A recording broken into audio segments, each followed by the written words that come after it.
এখন খেলার উদ্দেশ্যে কিছু দিক নির্দেশনামূলক বক্তব্য রাখবেন আজকের খেলার প্রধান অতিথি জনাব আব্দুল।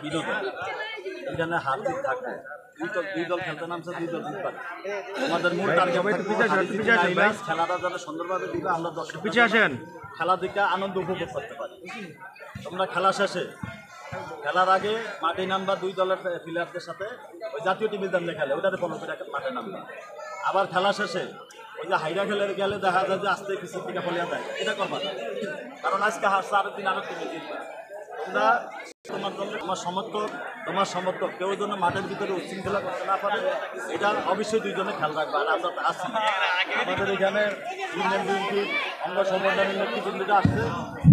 আজকের এই ফাইনাল খেলা প্রতিনিধিত্ব করছেন মোহাম্মদ এবং আশা, ফয়সাল এবং শাকিল।